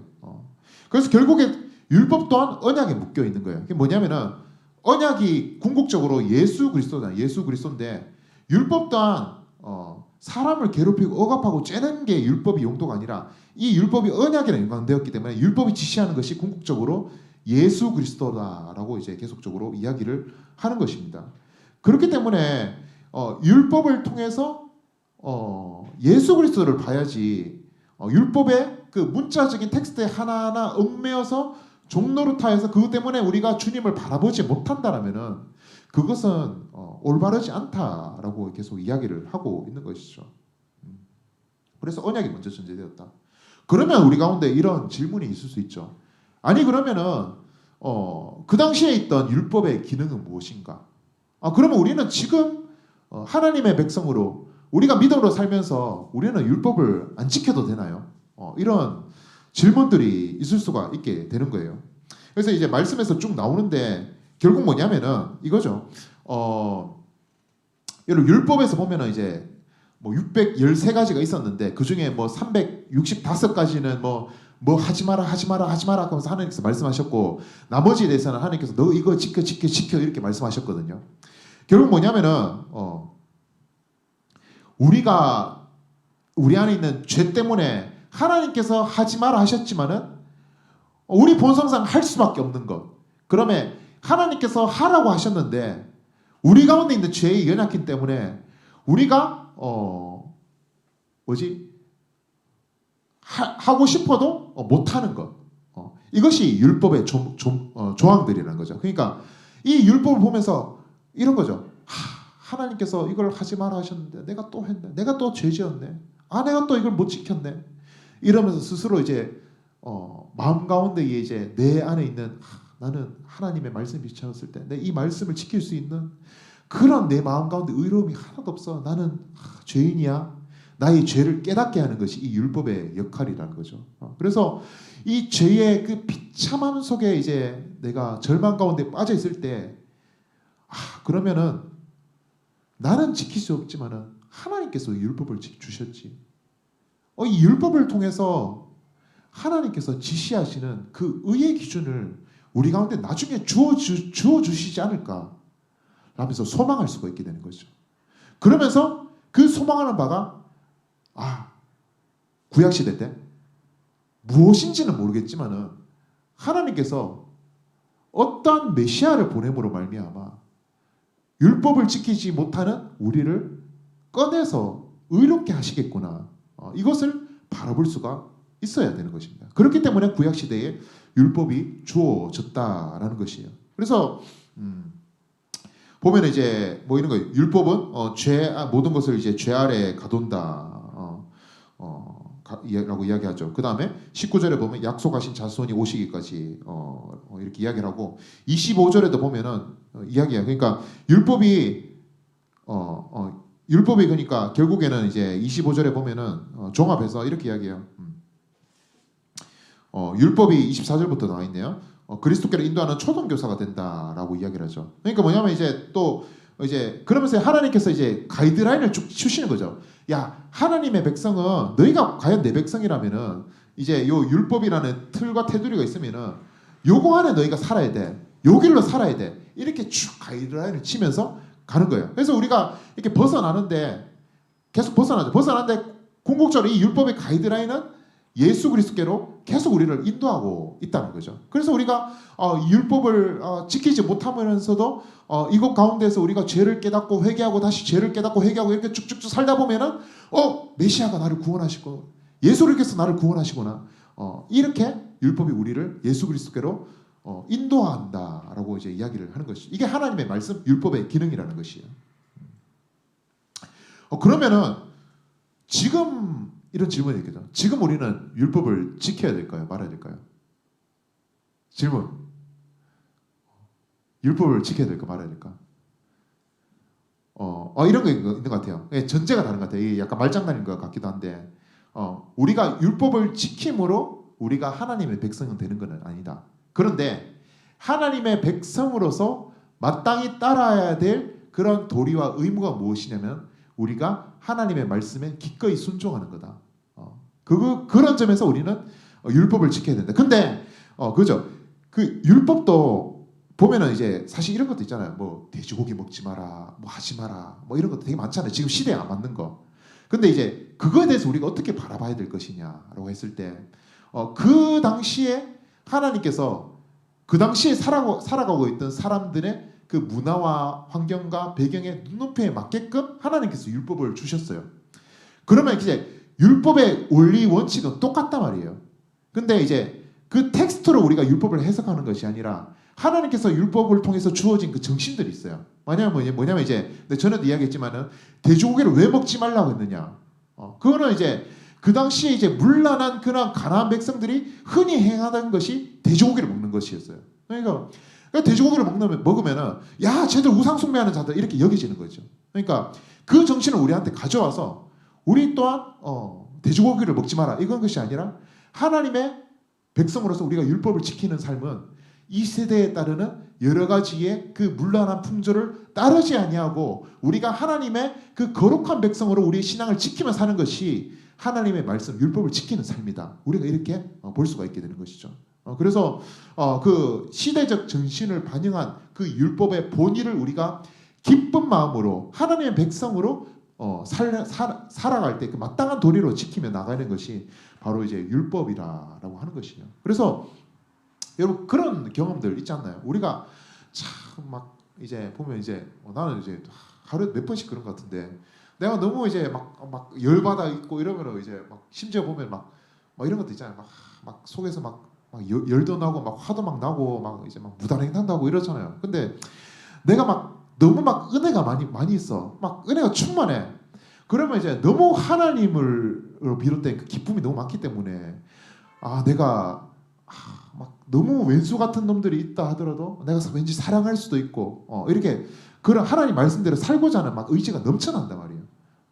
그래서 그 의지대로 우리가 기쁜 마음으로 살아가는 것 자체가 하나님 말씀에 온전히 순종하는 삶, 율법에 온전히 순종하여 그 율법을 따르는 삶, 그 삶이 바로 진짜 율법을 지키는 삶이다라고 이제 이야기를 할 수가 있게 되는 것입니다. 그래서 우리도 동일하게 율법을 지켜야 되는 것에 대해서는 유효하다라고 이야기를 하는 거죠.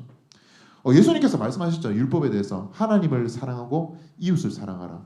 이 두 가지가 온 선지자와 구약의 모든 율법의 강령이다라고 이야기를 했어요. 여러분 여기서 강령이라는 게 뭐냐면 이제 이게 원어로 보면은 이제 뭐지 매달리다, to hang 뭐 이렇게 돼 있거든. hang 이게 뭐 행맨 이렇게 할 때. 그게 뭐냐면 이제 하나님 사랑, 이웃 사랑 이것이 모든 율법에 이렇게 달려 있다라고 이야기를 하는 거죠.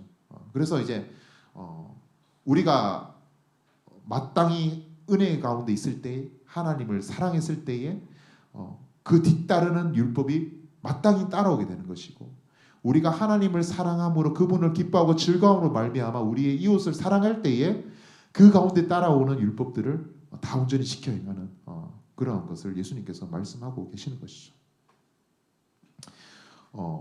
그러면은 그 이야기한 거죠. 그래서 믿음이 오기 전에 율법의 역할에 대해서 이야기를 했습니다. 그래서 4장에서도 이제 동일하게 이제 강조를 해서 계속 사도 바울이 이야기를 합니다. 그 당시에 이제 계속 이제 이 율법에 대한 이제 복음의 그릇된 이제 잘못된 가르침이 많았던 것 같아요. 그래서 계속 똑같은 이야기를 하고 있어요. 너희가 어렸을 동안은 너희가 율법의 종과 다름없었다. 그때 왜 그때 율법이 있었느냐? 하나님께서 예수 그리스도로 인도하기 위해서 가이드라인을 치신 것이다. 초등학문 안에 있다. 라고 이야기를 하죠. 그래서 하나님의 때에 예수 그리스도를 보내셔.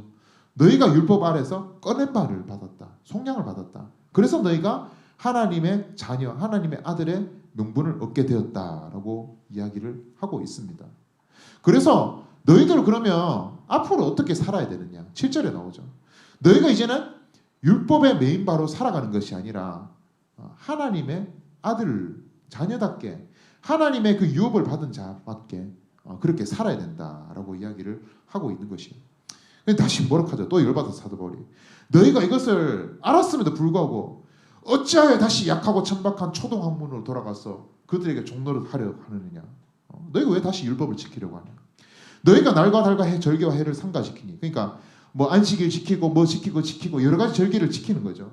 그러니까 내가 너희를 위하여 수고한 것. 그 사도 바울이 우리가 1차 전도여행 살펴봤을 때에 복음을 전하면서 핍박받고 매맞고 조롱당하고 얼마나 그 수고한 것이 많았어요. 그것이 헛될까 내가 두렵다라고 이야기를 하고 있는 것입니다.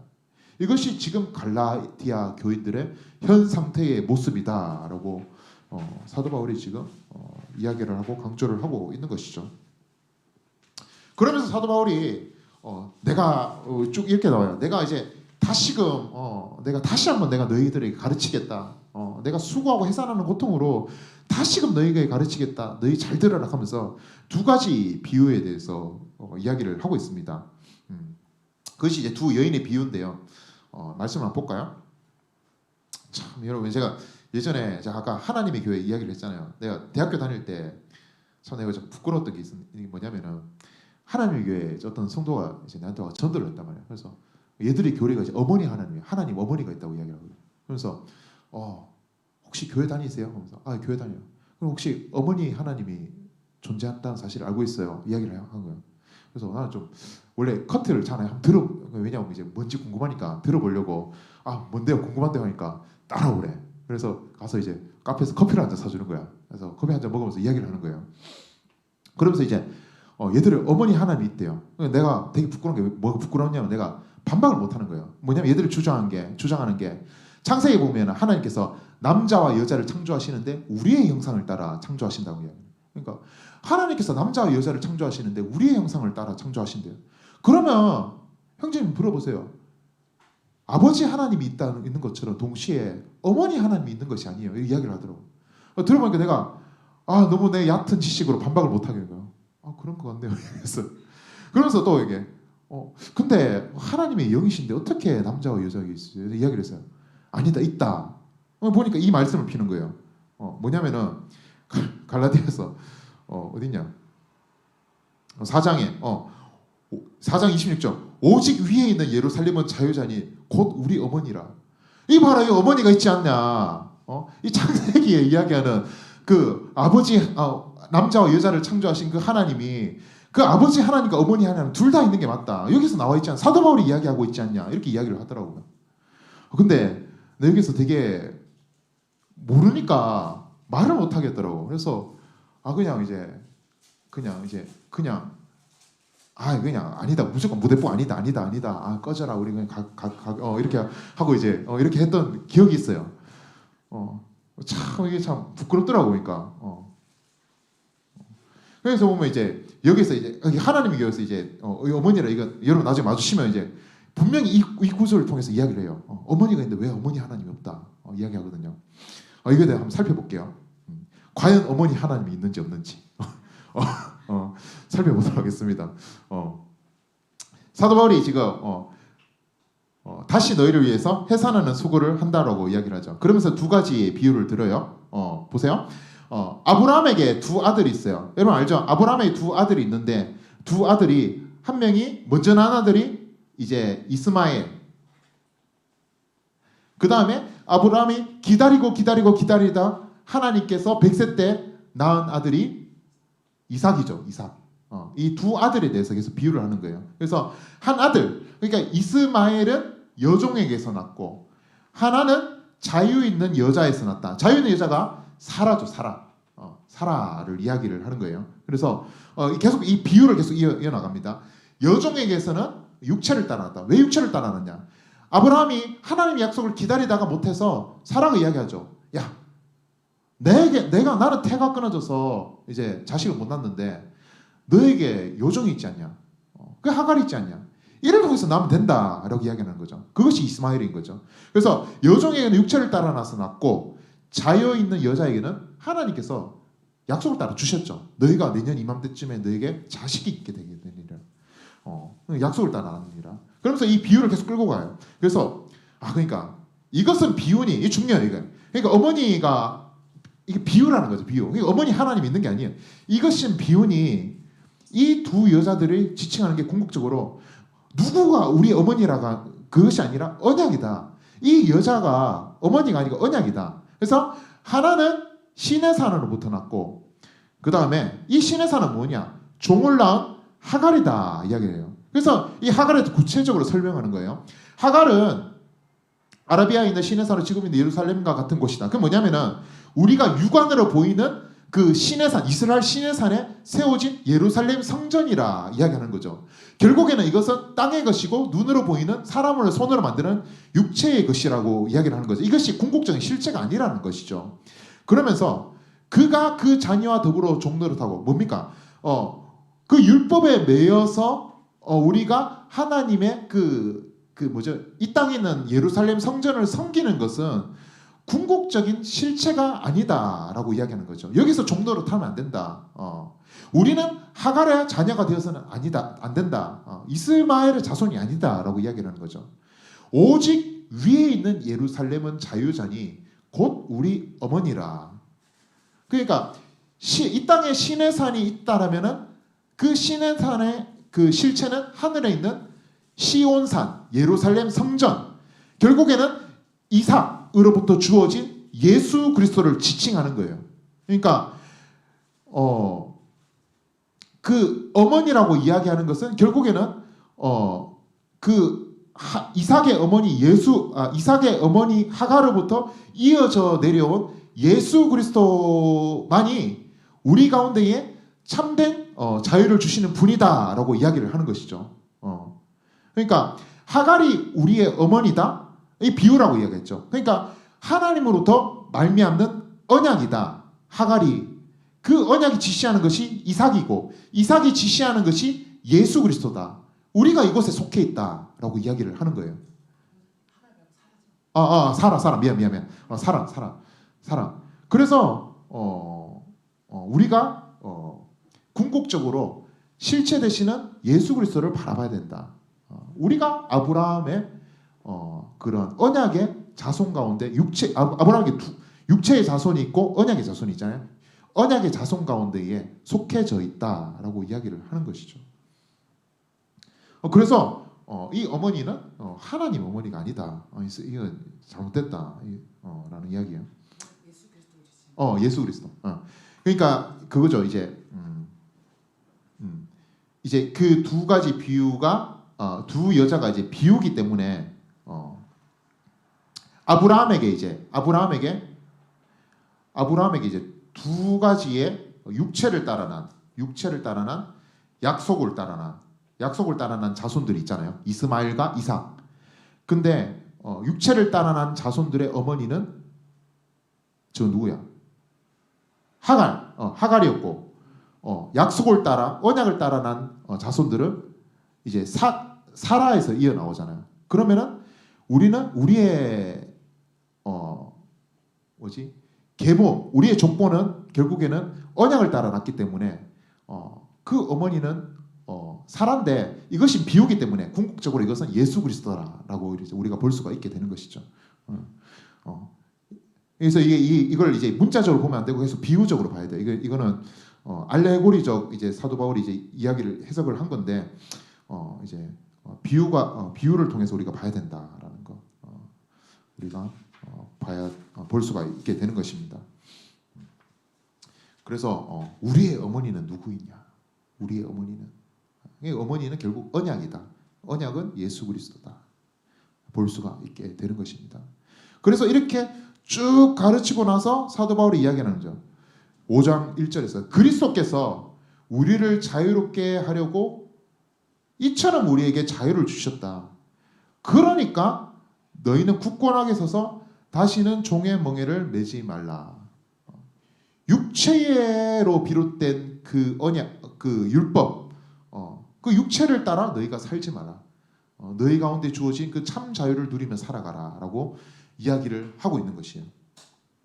근데 보세요, 우리 가운데 자유가 주어졌다 하죠. 프리. 와, 자유하다. 라고 해서 우리가 자유롭게 우리 마음대로 살아서 되느냐 안 되느냐? 그러면 이건 다시 속박이 아닌가요? 이런 의문점이 들 수가 있죠. 근데 우리가 하나님께서 우리 가운데 왜 자유를 주셨는지 이것에 대해서 우리가 알아야 가야 되는 거예요.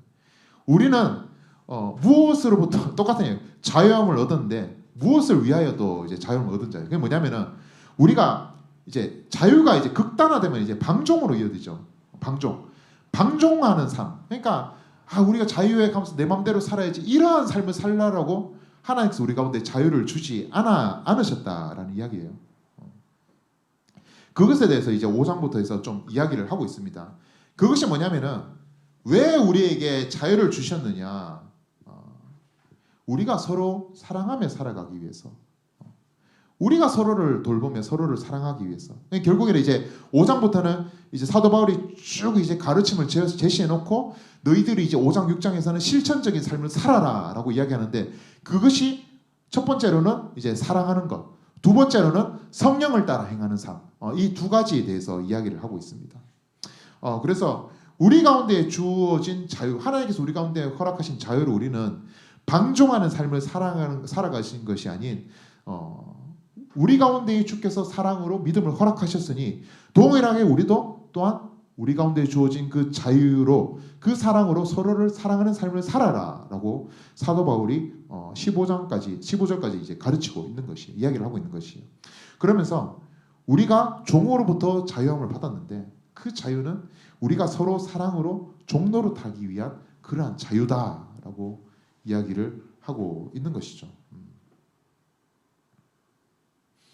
계속 그래서 그거예요. 이제 5장 14장에서 보면은 14절에서 보면은 예수님 말씀 아까 제가 이야기했는데 온 율법이 내 이웃을 사랑하기를 내 자신과 같이 사랑하라. 이 말씀을 이루고 이야기를 하죠. 결국에는 우리 가운데 주어진 그 자유는 율법을 이루기 위한 자유인데 그 율법은 서로 사랑 이것에 대해서 이야기를 하고 있는 것입니다.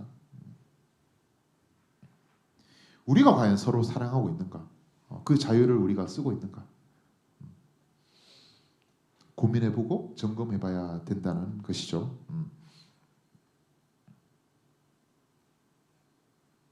그러면은 참 이런 게 있어요. 그러니까 우리가 본성이 이제 서로 사랑할 수 없는 존재임을 여전히 알고 있잖아요. 그러면서 갈라디아 교인들에게 의문점이 떠올랐던 것 같아요. 우리가 사랑할 수 없는 존재인데 어떻게 우리가 사랑할 수 있습니까? 했을 때 좀 더 구체적인 솔루션을 사도 바울이 주게 돼요.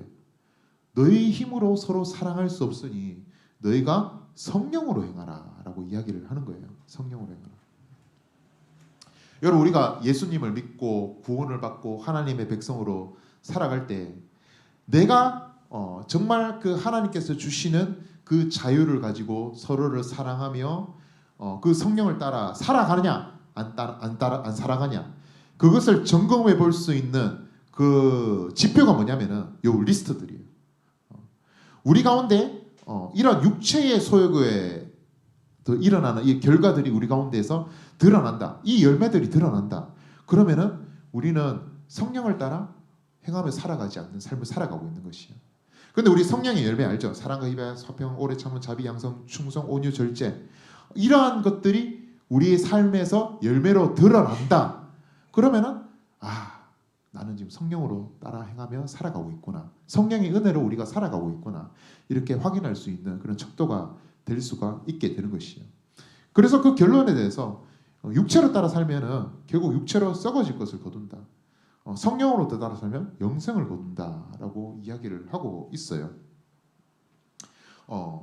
우리가 아직 이미와 아직의 시대를 아직 살아가고 있다라고 이야기를 하죠. 그래서 여전히 우리 가운데 육체적인 소욕이 있어요. 여전히 우리 가운데 요 리스트들이 열매적인 결과로 올라올 수가 있어요.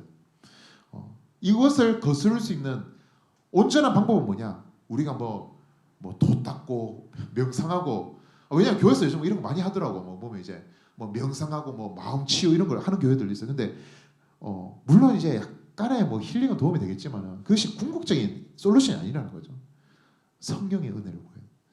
성령의 도우심을 구하고, 내 안에 성령의 은혜로 내 마음이 굳어지지 않도록 우리가 매일매일 주의 은혜를 간구하며 그 은혜로 힘입어 우리가 삶을 살아갈 때 우리가 정말 영생을 지향하는 삶, 성령으로 나아가는 삶, 성령의 열매가 풍성하게 열리는 삶, 우리가 살아갈 수 있음을 이 말씀을 통해서 볼 수가 있게 되는 것이에요.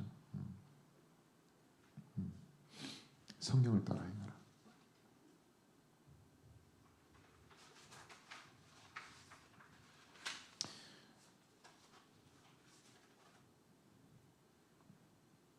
그러면서 맨 동일한 맥락으로 쭉 여러 가지 이제 권면들, 명령에 대해서 뭐 해라 이렇게 이야기를 하고 있습니다.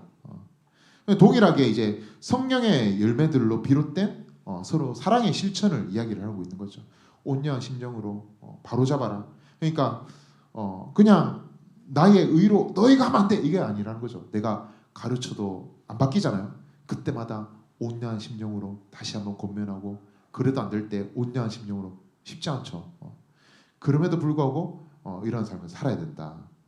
뭐 또 여러 가지 있죠. 서로의 짐을 지고, 그리스도의 법, 이것이 율법이죠. 예수님께서 말씀하신 율법이죠. 서로를 살피고 이러다가 참 보면은 이제 우리가 9절 보면 선을 행하되 낙심하지 말라 나오잖아요. 참 보면은 이런 게 있는 것 같아요. 참 해도 보면은 이제 우리 가운데 정말 이것이 맞나? 이것이 과연 효과가 있을까? 이것만이 과연 유일한 방법인가? 이렇게 여러 가지 의문점이 드러날 때가 있고, 그때마다 우리 가운데 낙심이 될 때가 있어요. 너무 이렇게 장기적으로 달려왔는데 도대체 열매는 언제 나타나? 하나님의 역사하시면 언젠가 나타나? 그때 이야기를 하는 거죠. 포기하지 아니하면 때가 이름에 거두리라. 이 믿음 가지고 우리가 우리 삶 가운데 직면한 그 현실이 바로 즉각적으로 개선되지 않는다 할지라도 우리가 낙심하지 아니하고 포기하지 않으면 때가 이를 때 하나님께서 거두게 하실 거야. 그 때가 우리 때가 아닐 수도 있어요. 그럼에도 불구하고 우리가 이를 위하여서 살아가야 된다라고 이야기를 하고 있는 것이에요. 그러면서 이제 거의 이제 끝나가죠. 이제 뭐 가정들에게 행하라. 뭐 이제 너희 삶의 모든 영역에서 이제 실천하면서 살아가라 이야기를 하는 거고, 이것을 위해서 내 손으로 너에게 이렇게 큰 글자로 쓴 것을 보라 이야기를 하죠. 그래서 이 큰 글자가 뭐 이제 사도 바울이 편지 쓸 때 이제 뭐 텍스트를 막 크게 써서 이렇게 준 것이 아니라 이제 명확하고 뚜렷하고 선명하게 내가 너에게 이렇게 써서 보낸다. 너희가 이걸 보고 다시금 너희가 바른 복음 가운데, 바른 진리 가운데 들어가서 그 실천적인 삶을 너희가 살아갔으면 좋겠다라고 이야기를 하고 있는 것입니다. 계속 그래서 할례 받은 자들을 그러니까 그 거짓 복음을 경계하라 이렇게 이야기를 하고 있어요. 그러면서 결국에는 우리는 우리 어떠한 육체적인 그 율법적인 행위가 자랑이 되는 것이 아니라 주 예수 그리스도가 우리의 자랑이 된다라고 이야기를 하는 거죠. 정말 우리 가운데 예수 그리스도가 자랑이 되고 있는가? 그리스도의 복음이 진짜 나의 복음이고 나의 자랑이고 나의 진짜 증거, 나의 진짜 열정이 되고 있는가? 돌이켜 봐야 된다라는 것입니다. 어쩌면 나는 나의 업적을 너무 자랑하고 이건 내가 했어 너무나 우리 스스로를 자랑하고 있는데 결국에 내 안에 있는 예수 그리스도를 자랑하지 못하는 이런 삶을 살아가고 있는 것이 너무나 많은 것 같아요. 그래서 좀 이런 것도 있는 것 같아요. 참 이제 간증에 대해서 우리 뭐 보면 다니엘 기도에 보면 이제 간증자를 만나서 간증을 많이 하잖아요.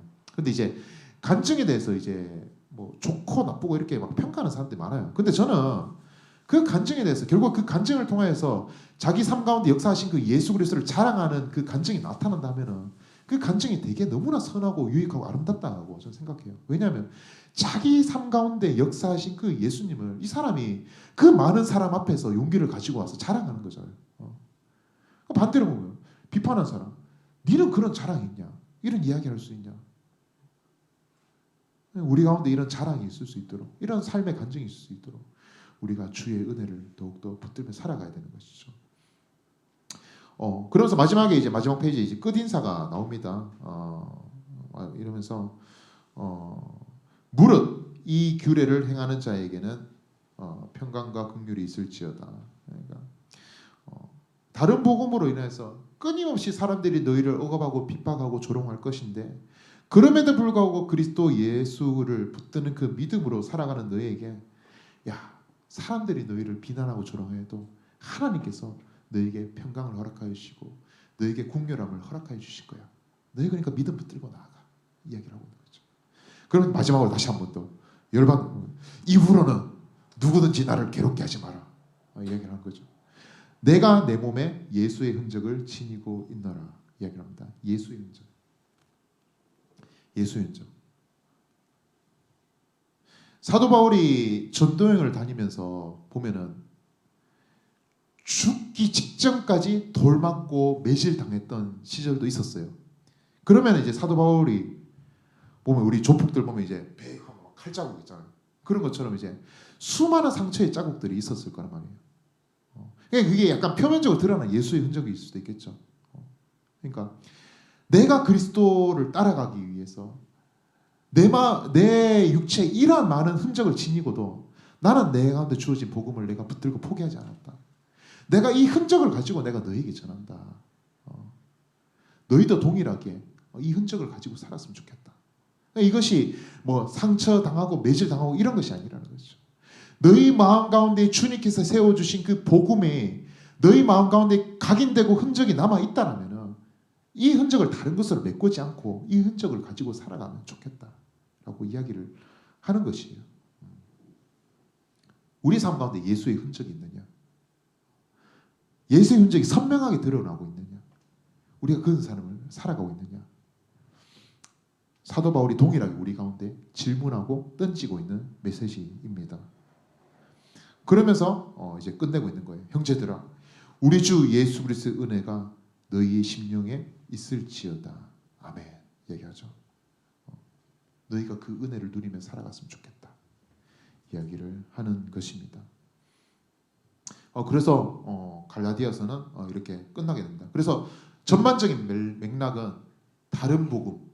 그래서 그로부터 우리는 바른 복음으로 나아가서 사랑을 실천하며 성령을 따라 행하는 삶을 살아가야 된다라고 이야기를 하고 있는 것이죠. 우리 가운데 두 가지의 적용점, 이 말씀 전반을 통해 살펴볼 수 있는 것 같아요.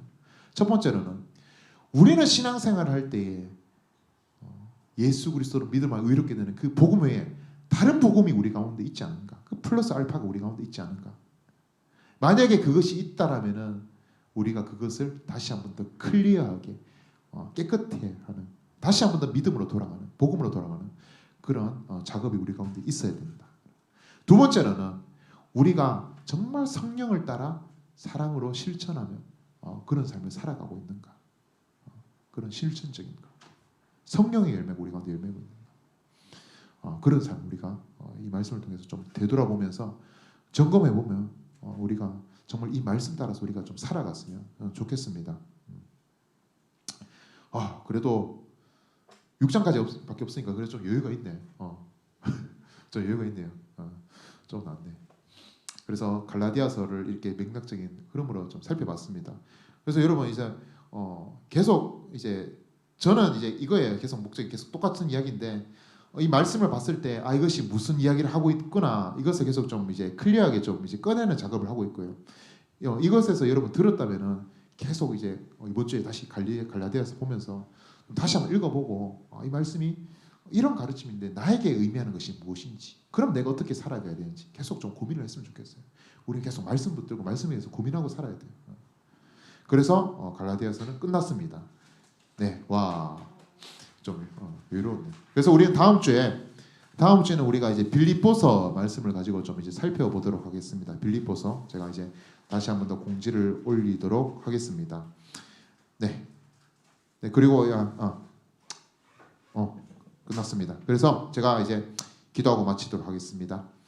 하나님 감사합니다. 우리가 짧은 시간 갈라디아서 말씀을 살펴봄을 통하여서 우리 가운데 있는 복음이 얼마나 귀하고 존귀한 것인지 우리가 다시 한 번 더 생각하게 해주셔서 감사합니다. 아버지 하나님, 우리가 살아가면서 우리의 삶 가운데에 예수 그리스도를 믿는 그 믿음이 아닌 여러 가지 다른 복음들이 우리 삶을 틈타고 우리의 삶 가운데에 침투함으로 말미암아 우리의 믿음의 본질을 흐트리고 있음을 우리가 보게 됩니다. 주님, 우리가 더욱더 분별하게 하여 주시고 그 분별함으로 말미암아 우리가 오롯이 예수 그리스도를 믿는 믿음으로 말미암아 우리가 온전히 주님 안에 거하며 우리의 삶을 통하여서 성령의 열매를 온전히 풍성하게 열매 맺고 그 열매를 전할 수 있는 사람으로 우리가 온전히 설 수 있도록 주님 우리 가운데 능력 허락하여 주시고 은혜 허락하여 주시옵소서. 감사드리며 살아계신 예수님의 이름으로 기도합니다. 아멘.